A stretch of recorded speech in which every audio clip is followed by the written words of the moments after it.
अस्सलामु अलैकुम वरहमतुल्लाहि वबरकातुहू। रब्बि इश्रह ली सदरी व यस्सिर ली अमरी वाहलुल उक़्दतम मिन लिसानी यफ़क़हू क़ौली। सूरत अन-निसा की आयत नंबर 47, 48, 49, 50, 51, 52, 53 का तर्जुमा और तफसीर आयत नंबर 47 की, 48 की, 49 की, 51 की और 53 की। औज़ु बिल्लाहि मिनश शैतानिर रजीम। बिस्मिल्लाहिर रहमानिर रहीम। तर्जुमा। ए अहले किताब, जो कुरान हमने अब नाजिल किया है, जो तुम्हारे पास पहले से मौजूद किताब की तस्दीक भी करता है, उस पर ईमान ले आओ, कबल इसके कि हम कुछ चेहरों को मिटाकर गद्दी जैसा बना दें या उन पर ऐसी फिटकार डाल दें जैसी फिटकार हमने सब्त वालों पर डाली थी, और अल्लाह का हुक्म हमेशा पूरा होकर रहता है। बेशक अल्लाह इस बात को माफ़ नहीं करता कि उसके साथ किसी को शरीक ठहराया जाए, और उससे कमतर हर बात को जिसके लिए चाहता है माफ़ कर देता है।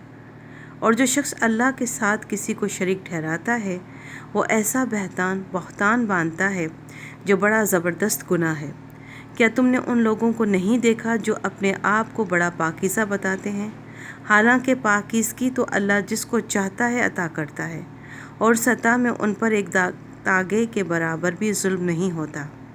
देखो ये लोग अल्लाह पर कैसे कैसे झूठे बहतान बांधते हैं, और खुला गुनाह होने के लिए यही बात काफ़ी है।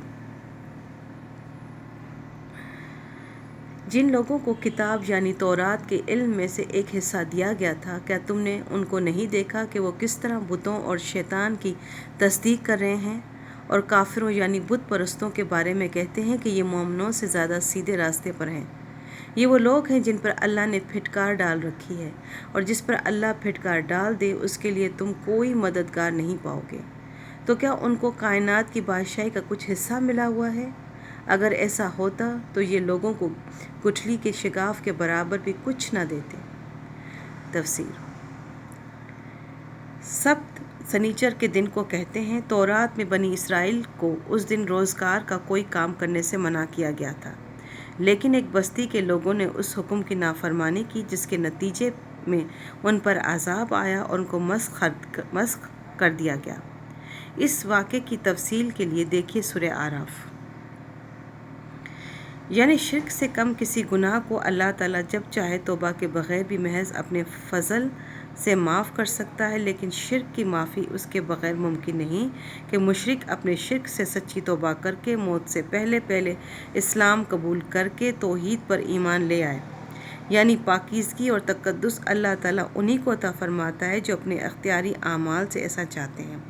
जिनको पाकीज़गी और तक़द्दुस नहीं मिलता, वो ऐसे लोग होते हैं जो अपने इख्तियारी आमाल के ज़रिए ख़ुद नाअहल बन जाते हैं। लिहाजा अगर अल्लाह उन्हें तक़द्दुस अता नहीं फ़रमाता तो उसमें उन पर कोई जुल्म नहीं है, क्योंकि उन्होंने ख़ुद अपने इख्तियार से अपने आप को नाअहल बना दिया है। मदीना मुनव्वरा में बास यहूदियों का तज़किरा है। हज़रत सल्लल्लाहु अलैहि वसल्लम अल्लाहुम्मा सल्ली अला मोहम्मद ने उन सब के साथ ये मुआहदा किया हुआ था कि वो और मुसलमान आपस में अमन के साथ रहेंगे और एक दूसरे के ख़िलाफ़ किसी बैरूनी दुश्मन की मदद भी नहीं करेंगे। लेकिन उन्होंने इस मुआहदे की बार बार खिलाफ वर्जी की और मुसलमानों के दुश्मन कुफ़ार मक्का की हिमायत और दर पर्दा मदद का सिलसिला जारी रखा। उनका एक बड़ा सरदार काब बिन अशरफ था। जंग ओहद के बाद वो एक और यहूदी सरदार हई बिन अख्तब के साथ मक्का मुकरमा के काफिरों के पास गया और उन्हें मुसलमानों के ख़िलाफ़ ताउन की पेशकश की। कुफ़ार मक्का के सरदार अबू सुफियान ने कहा कि अगर तुम वाकई अपनी पेशकश में सच्चे हो तो हमारे दो बुतों के सामने सजदा करो। चुनांचे काब बिन अशरफ ने अबू सुफियान का ये मुतालबा भी मान लिया। फिर अबू सुफियान ने काब से पूछा कि हमारा मज़हब अच्छा है या मुसलमानों का, तो उसने यहाँ तक कह दिया कि तुम्हारा मज़हब मुसलमानों के मज़हब से ज़्यादा बेहतर है। हालांकि वह जानता था कि मक्का के ये लोग बुत परस्त हैं और किसी आसमानी किताब पर ईमान नहीं रखते, लिहाजा उनके मज़हब को बेहतर करार देने का मतलब बुत परस्ती की तस्दीक करना था। इस आयत में इसी वाक़े की तरफ इशारा है। यहूदियों की یہودیوں کی مسلمانوں سے دشمنی اور عناد کا سبب قرآن کریم نے یہ بیان فرمایا ہے کہ انہیں یہ توقع تھی کہ جس طرح پچھلے بہت سے انبیاء کرام بنی اسرائیل میں سے آئے ہیں، نبی آخر الزماں بھی انہی کے خاندان سے ہوں گے۔ لیکن جب حضرت صلی اللہ علیہ وآلہ وسلم اللہم صلی علی محمد حضرت اسماعیل علیہ السلام کی اولاد میں مبعوث فرمائے گئے تو یہ لوگ حسد میں مبتلا ہو گئے، حالانکہ نبوت اور خلافت و حکومت تو اللہ تعالیٰ کا ایک فضل ہے۔ وہ جب جس کو مناسب سمجھتا ہے اپنے اس فضل سے سرفراز فرماتا ہے۔ اگر کوئی شخص اس پر اعتراض کرے تو گویا وہ یہ دعویٰ کر رہا ہے کہ کائنات کی بادشاہی اس کے پاس ہے اور اسی کو یہ اختیار حاصل ہے کہ وہ اپنی پسند سے انبیاء کو منتخب کرے۔ اللہ تعالیٰ اس آیت میں فرماتے ہیں کہ اگر کہیں بادشاہی واقعی ان کو مل گئی ہوتی تو یہ اتنے بخیل ہیں کہ کسی کو ذرا برابر بھی کچھ نہ دیتے۔